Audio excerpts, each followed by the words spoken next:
Good day sa lahat. Quarter to 1 dito ng Martes. February, ano ba ngayon? 24.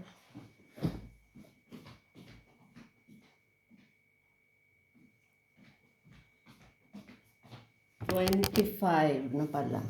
Nag-aalmusal pa lang ako kasi kagigising ko lang. Masarap yung tulog ko kagabi. Siguro dahil nag-alaga ako sa apo ko kahapon.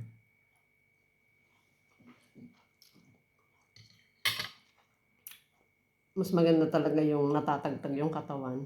May ginagawa, no? Pag napagod ka, masarap ang tulog mo. Pag yung idle ng katawan, hindi masyado.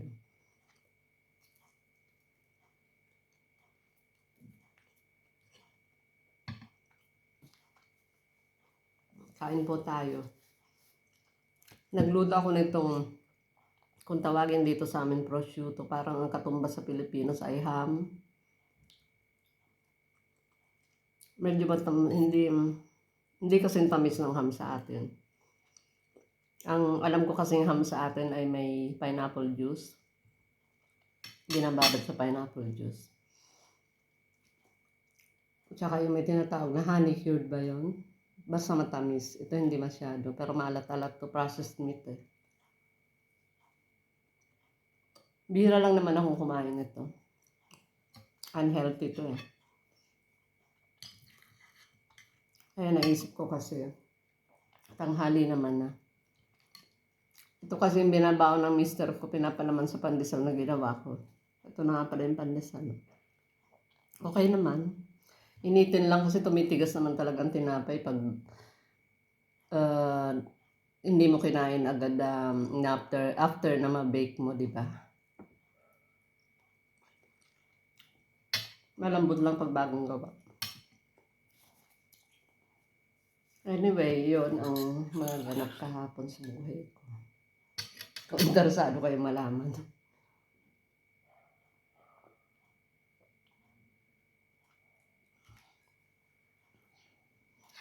Yun ang good news. Pag nakakapag-alaga ng mga bata, nakikita ang mga apo. Pero yung sa kabila kong apo, bihira ko sila makita. Basta healthy lahat, okay. Ang health ng lahat, okay. Masaya ang buhay. Sana kayo rin lahat dyan. Mga kaibigan ko sa Pilipinas, dito sa Italy, at kahit sa ibang bansa, medyo nakaka-chat ko rin yung iba kong mga friends. Lalo yung mga childhood friends ko sa Bicol. Doon na lang kami nagkakausap-usap.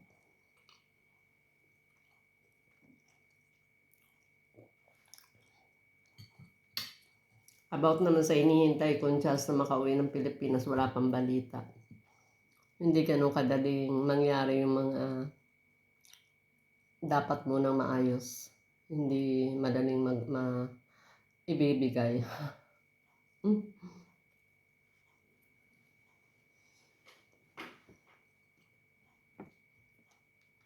Okay lang naman yun. Pag hindi ukol, hindi bubukol, di ba?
About sa Pilipinas, yung bahay ko,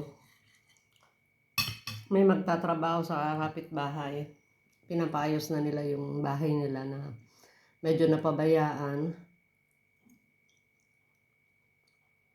Ang ganda ng bahay na yun. Malaki. Maganda. Tapos ilang taon na parang walang tumitira, na-abandon. Siyempre nasira, wala nang pumupunta, walang naglilinis. Yung kasi problema sa bahay kapag iniwan mo, no, nasa abroad ka, walang nakatira, walang umuupa. Tapos kinontak ako ng admin, nagpapaalam na kung pwede raw magtrabaho, lumipat sa doon sa bakuran ko sa loob ng yard kasi mag-ano sila nung ano man tawag ng firewall kasi nga kabilaan. Sa side ko kailangan din nilang magtrabaho, pinturahan, tapos yung waterproofing. Ako nung una sa tendency natin di tayo magpapasok sa ano sa kasi may bakod nga nakalock. Sabi ko paano kayo papasok kaya lang siyempre may second thoughts ka dyan. Mas maganda na yung mag-collaborate ka sa mga kapitbahay mo. O mag-cooperate ka kasi sa future, mahirap yung may kagalit lalo na malapit sa iyo kapitbahay mo. Kaya sabi ko, okay, paano ba gagawin nyo? Kinausap ko yung contractor, yung gagawa sa kabila. Paano gagawin natin? Nakapadlock yan. Sabi ko, malayo ako. Ayun, sabi nila, tatalon lang po sa bakod na lang kami dadaan. Mababa lang naman yung bakod, kayang-kaya nila yun. Nakausap ko naman siya, okay naman, mabait naman sabi niya.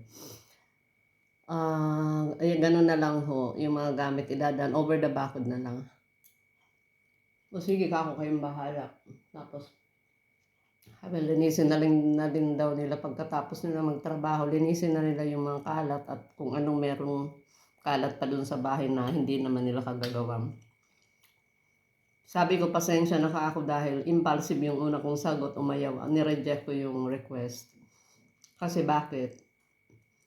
Bago ko umuwi last year, yung nasa likod ko, nagpatrabaho, hindi ko nakita ng mata ko pero wala akong ibang pwedeng isipin kundi sila. Ang dami nilang iniwan na tambak sa loob ng bahay ko. Yung mga nagtrabaho doon, nagtibag-tibag doon kasi yung sa likod ko, kinailangan nilang tawag doon, taping ba yun? Yung parang dodoblehin mo kasi yung bakod Siyempre, nagdoble sila doon sa likod ko. Tapos, kinailangan nilang tumawid sa akin, sa loob ko. Yun. Yung mga tinibag-tibag na mga semento, kung ano-ano pang mga basura, iniwan doon sa loob ng property. Tapos, pinatrabaho ko yun bago sila gumawa doon. Yung pinanturahan ng nagtrabaho doon, may mga tilamsik ng semento na, hindi nila nilinis. Alam niyo yun, di ba pag nagsisemento, yan binubuhos-buhos, ginaganyan-ganyan yan. Tumalsik-talsik doon sa side ko, dahil nandun sila, hindi nila yun inayos. Yan ang mga problema pwede nating harapin kapag may bahay tayo, tapos di natin tinitirahan. Sa akin, very minimal na yung mga pagbabayad, mga association dues, normal lang yun kahit sino magbabayad niyan, lalo pag nasa gated community ka, dapat lang. Tsaka nakakatuwa yun kasi safe yung bahay mo, alam mo walang basta papasok o kukuha ng gamit mo doon dahil may guards, hindi basta nakakapasok ang tao, yun na advantage nun. Okay lang sa akin magbayad. Kaya lang, ang problemang mga ganon na yun, meron kang gagawa sa'yo ng ganon, di ba? Parang hindi mo alam kung paano ka magre-react. Kasi magre-reklamo ka sa admin tapos hindi naman gagalaw yung mga admin. Parang okay na pababayaan lang nila. Kinausap ko na sila doon. Ang paliwanag sa akin ng mga engineer, ano daw, yung may mga abusive na silang ginawa rin mga details doon. Sabi, total pwede naman daw kung patakpan yun. Sa loob-loob ko, ba't ako, di ba? Unang-una na kahit di ka magbakod kung walang abusive detail yung kapitbahay mo, wala naman problema sana yun, di ba? Hindi ka mapiperwisyo. Kasi actually, ang village na yun, para yung ano, ginaya yung sa ibang bansa na kahit walang bakod, maganda, safe. Hindi naman lahat doon may bakod eh. Eh kaso, iba-iba mga tao, merong disiplina.